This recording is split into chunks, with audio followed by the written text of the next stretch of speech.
পয়লা জানুয়ারি সকাল 5টা, NH-34।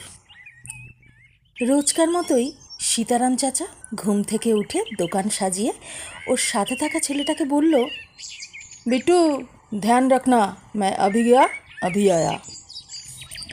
ওনার একটা ছোট চায়ের দোকান আছে রাস্তার ওপর। উনি গেলেন প্রাতঃকর্ম সারতে। হাতে ছিল একটা নিমডাল আর একটা মগ। নিমডাল হাতে নিয়ে ঘষতে ঘষতে একটু ভেতরের দিকে যায়। ওখানে বন জঙ্গলটা একটু ঘন, কাজটা সবার অলক্ষ্যে ঠিকমতো হয়, তাই আর কি। ওনার দেশ বিহারে। সারাদিন দোকান করে দুজনেই রাতে নিজের বাড়ি চলে যান। কিছুটা দূরেই একটা বস্তিতে উনি আর বিট্টু একসাথে থাকে। হঠাৎ চাচা ভয়ার্থভাবে চিৎকার করে ছুটে আসতে থাকে রাস্তার দিকে। ওনার চিৎকার শুনে আশেপাশের দোকানদারও ছুটে আসে ব্যাপার কি জানতে। বিট্টু এসে দাঁড়ায়। চাচার কথা শুনে অনেকেই জঙ্গলের মধ্যে ছুটে যায় দেখতে। গিয়ে দেখে একটা 22-23 বছরের মেয়ের মৃতদেহ পড়ে আছে জঙ্গলের মধ্যে। পরনের জামা কাপড় ছিন্ন ভিন্ন, গায়ে হাত পায়ে আঁচড়ের দাগ, আর তার পা বেয়ে রক্তের শুকনো দাগ। মেয়েটির নিম্নাঙ্গের বস্ত্র নেই। উপস্থিত জনতার ভিড় বুঝতে পারল ঘটনাটা কী ঘটেছে। ওখানে উপস্থিত থাকা এক ব্যক্তি সাথে সাথে পুলিশকে ফোন করে। কিছু সময় পর পুলিশ এসে দেহ পরীক্ষা করে। তারপর দেহ ময়নাতদন্তের জন্য পাঠিয়ে দেওয়া হয়। বড় অফিসারটি সঙ্গে থাকা কনস্টেবলকে অর্ডার দেয় যে আশপাশ খুঁটিয়ে দেখতে, যদি কিছু প্রমাণ পাওয়া যায়। সেই মতো সবাই কাজে লেগে পড়ল। অনেক খোঁজার পরও কিছুই পাওয়া গেল না। কেমন আছো আমার শ্রোতা বন্ধুরা? সকলে প্রতিবাদী মিছিলে গেছিলে তো? আশা করি তোমরা সবাই গেছো। এই অপরাধের কঠিন থেকে কঠিনতম শাস্তি আমরা সকলেই চাই। সবাই আমরা এই বিচারের আশায় বসে আছি। আজ আমি তোমাদের সামনে এমনই এক প্রাসঙ্গিক গল্প নিয়ে এসেছি। সেটা তোমরা গল্পের প্রথম অংশ শুনে বুঝতেই পেরেছ।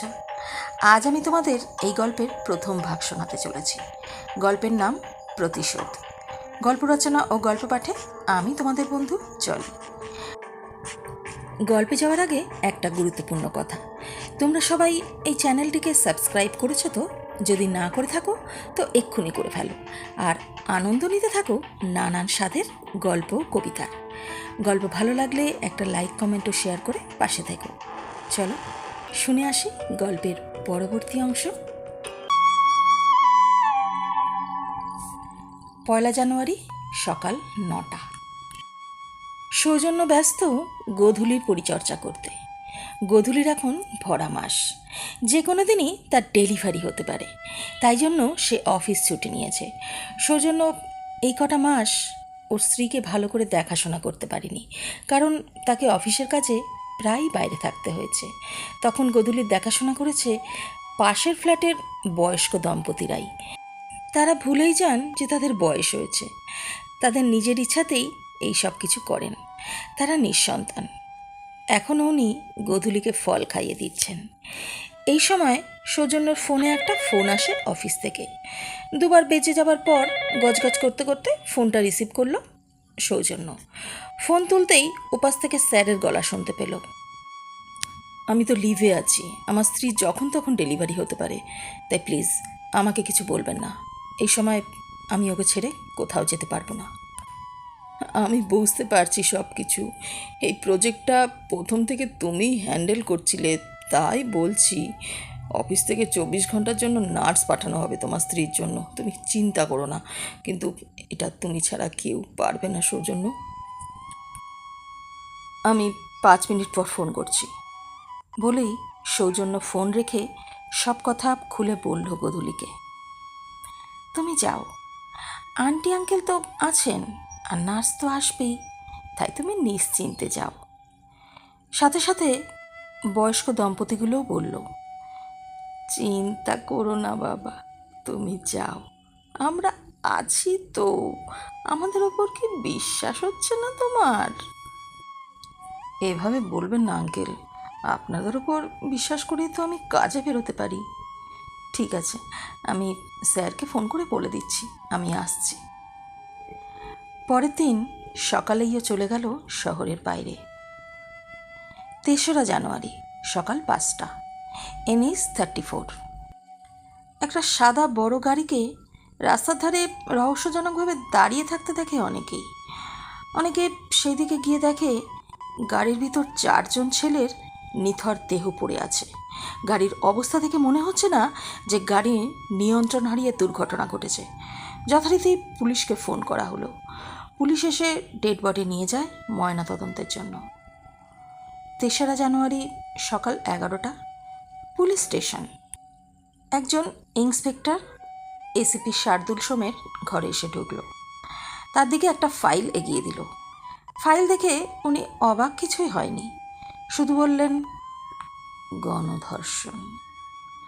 দাঁড়িয়ে থাকা ইন্সপেক্টরের থেকে জানতে চাইলেন, মেয়েটির নাম, কোনো পরিচয় জানা গেছে? সামনে দাঁড়িয়ে থাকা ইন্সপেক্টর বললেন, না স্যার, কিছুই জানা যায়নি এখনো পর্যন্ত। দাঁড়িয়ে থাকা ইন্সপেক্টরটিকে উনি নির্দেশ দিলেন, ওখানের সব CCTV সব দেখো, কিছু পাওয়া যায় কি না। যে জায়গায় বডি পাওয়া যায় সেখানে কোনো ক্যামেরা নেই স্যার। ½ কিলোমিটার আগে আছে, কিন্তু ওটা দেখে কিছুই ধরা যাচ্ছে না, বলল ইন্সপেক্টর। সৌজন্য গধূলিকে দিনে অন্তত 4-5 বার ফোন করে সব খবরাখবর নেয়। ও বাইরে থাকলেও ওর মন বাড়িতেই পড়ে থাকে। ও কাজের ফাঁকে ফোন করে বলল, আর 2 দিন লাগবে ফিরতে, তুমি ঠিক আছো তো? হ্যাঁ, তুমি চিন্তা করো না, কাকু কাকিমা আর নার্স তো আছেন, তুমি সাবধানে এসো, হেসে বলল গধূলি। যে ছেলেগুলোর ডেড বডি পাওয়া গেছিল তারা খুবই আভিজাত্য বংশের ছেলে। তদন্তের মাধ্যমে পুলিশ জানতে পারে তাদের মধ্যে একজনের বাবা সরকারের উঁচু পোস্টে চাকরি করেন। তাছাড়া আর সবাই বেশ উঁচু বংশের ছেলে বলে জানা গেছে। ময়নাতদন্তের রিপোর্টে জানা গেছে হৃৎপিণ্ডের রক্তচাপ বেড়ে গিয়ে মৃত্যু। ACP সোম মনে মনে ভাবতে থাকে, এত অল্প বয়সের ছেলে, সবারই বয়স প্রায় 25-এর মধ্যে, কি করে এই রকম হতে পারে? CCTVতে তো দেখা গেল গাড়িটির রাস্তায় একবার দাঁড়ায়, তারপর গাড়ির দরজা খোলা হলো, কিন্তু কাউকে উঠতে বা বেরোতে দেখা যায়নি। কিছুক্ষণ পর দরজা আবার বন্ধ হয়ে যায় এবং গাড়িটি চলে যায়। অন্য একটা ক্যামেরাতে দেখা যায় গাড়িটা হঠাৎ থেমে যায়। ACP সোম ফুটেজটা বারবার দেখেও কিছুই বুঝতে পারে না। একদিন পর ঠিক আবার একটা গাড়িকে ওইভাবেই পড়ে থাকতে দেখা যায়। সেই একই রিপোর্ট আসে। পুলিশ কিছুতেই বুঝে উঠতে পারে না যে কি হচ্ছে। এই রহস্য জানতে হলে কটা দিন পিছনে যেতে হবে। 31 ডিসেম্বর রাত 11টা, NH-34। শীতের ঘন চাদরে শহর তখন আচ্ছন্ন। রাত তখন প্রায় 11টা। শহরের এই প্রান্তে আজও বেশি মানুষজন দেখা যাচ্ছে না। নতুন বছরের আগমনে সবাই তাদের প্রিয়জনের সাথে হোটেলে বা রেস্তোরাঁতে পার্টিতে ব্যস্ত। এই নির্জন রাস্তায় ঘন কুয়াশার চাদর ভেদ করে দেখা যায় একটি মেয়ে ফোনে কথা বলতে বলতে এগিয়ে আসছে তার সবচেয়ে কাছের মানুষটার সাথে। মেয়েটির নাম তামসী, বয়স এই 21-22। শারীরিক গঠন রোগাটে, দেখতে মোটের ওপর ভালোই। তামসী এক মনে ফোনে কথা বলছে আর হাত দিয়ে ইশারা করে একের পর এক গাড়ি থামাতে চাইছে। ও থাকে একটা হস্টেলে। ও মেডিকেল স্টুডেন্ট। পড়াশোনায় ভালো হওয়ার জন্য ও স্কলারশিপ পেয়েছে। তামসী অনাথ একটা মেয়ে। ছোট থেকেই ও আর সুজয় একই অনাথ আশ্রমে থেকে বড় হয়েছে। জ্ঞান হওয়ার সাথে সাথে একে অপরকে ভালোবেসে ফেলে। সুজয় বেশ ব্যস্ত হয়ে বলল, এত রাতে তুমি রাস্তায় একা, আমার খুব ভয় লাগছে, তুমি কেন এত দেরি করলে বলো তো? কি করব বলো, বন্ধুদের সাথে পার্টি করতে গিয়ে দেরি হয়ে গেছে। কথাটা বলেই তামসী মাথা চুলকালো, আর ওপাশ থেকে সুজয় এক নাগারে বকেই চলেছে ওকে। আচ্ছা আচ্ছা, টেনশন করো না, আমি ঠিক হোস্টেলে পৌঁছে যাব। এই বলতে বলতে কলটা কেটে যায়।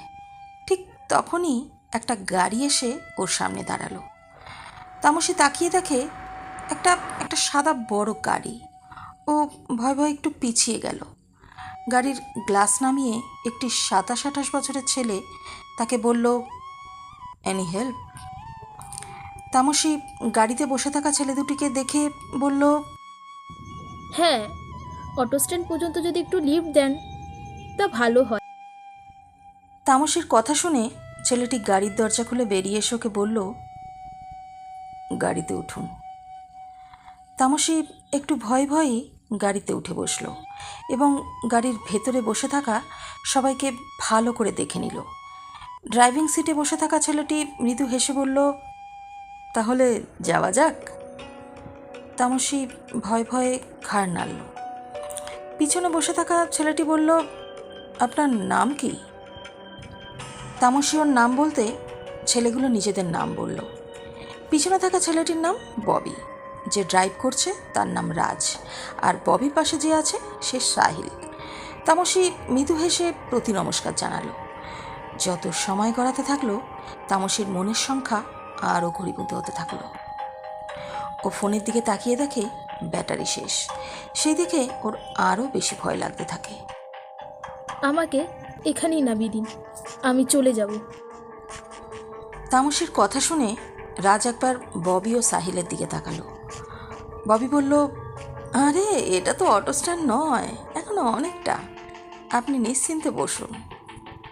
তামসীর মনে তখন অশনি সংকেত বারবার বাজতে লাগলো, কারণ গাড়ির ভিতর যারা ছিল তারা সবাই মদ্যপ অবস্থায় ছিল। ও মনে মনে ইষ্টদেবতাকে স্মরণ করতে লাগলো, কিন্তু হয়তো সেদিন তিনি তামসীর ওপর একটু বিরূপী ছিলেন, তাই তামসীর প্রার্থনা হয়তো তার কান পর্যন্ত গেল না।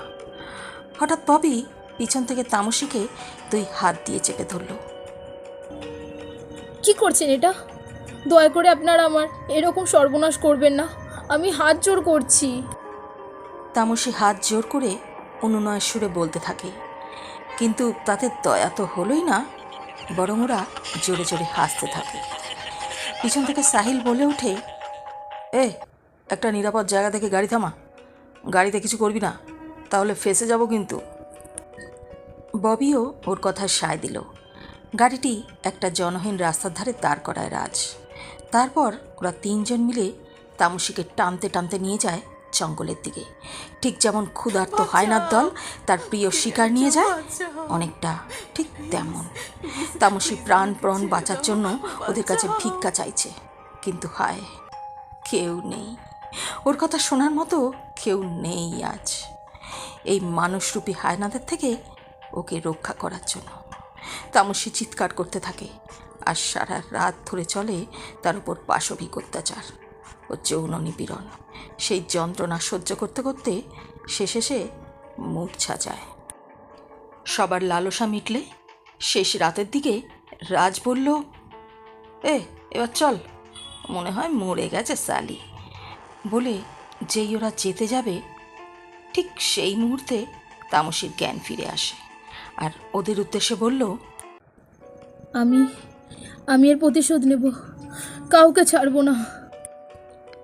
তামসীর এই কথা শুনে ওরা বেশ ভয় পেয়ে যায়। সাহিল একটা গালাগালি দিয়ে বলল, সালি, বেঁচে আছিস এখনো?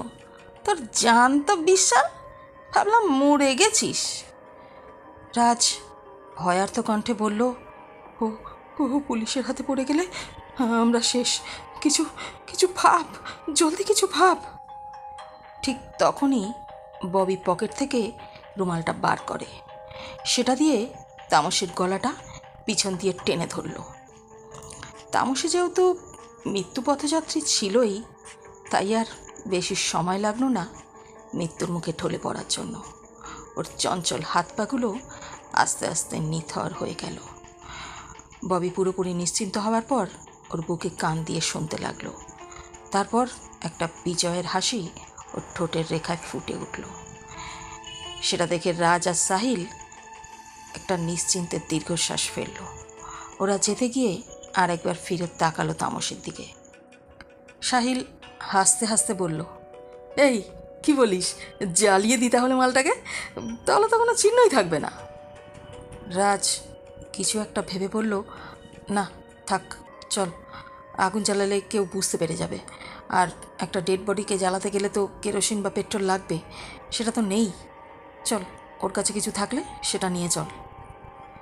রাজের কথা শুনে সবাই গাড়িতে উঠতে যাওয়ার সময় তামসের ব্যাগটা তাড়াতাড়ি তুলে নিয়ে গাড়িতে উঠল। তারপর রাজ বলল, কিছু দূর গিয়ে এটাকে একবারে পুড়িয়ে ফেলতে হবে কিন্তু। তারপর ওরা দ্রুত গাড়ি চালিয়ে সেখান থেকে চলে যায়। কেউ জানতেও পারল না ওদের এই কর্মকাণ্ডের কথা। সত্যি সত্যি কি কেউ জানতে পারেনি ওদের এই কর্মকাণ্ড? সত্যি কি কেউ দেখেননি? সেখানে শুধু একটি মেয়ের হৃদয় ফাটা কান্না শোনা যাচ্ছে। তামসীর সামনে দাঁড়িয়ে থাকা তারই আত্মা। সে তো কিছুতেই শান্তি পাচ্ছে না যতক্ষণ না ও প্রতিশোধ নিতে পারছে। শুনছিলে গল্প প্রতিশোধ। কেমন লাগলো বন্ধুরা গল্পের প্রথম পর্ব? অবশ্যই কমেন্ট করে জানাবে। পরবর্তী পর্ব নিয়ে খুব তাড়াতাড়ি হাজির হও। ভালো থেকো, টাটা।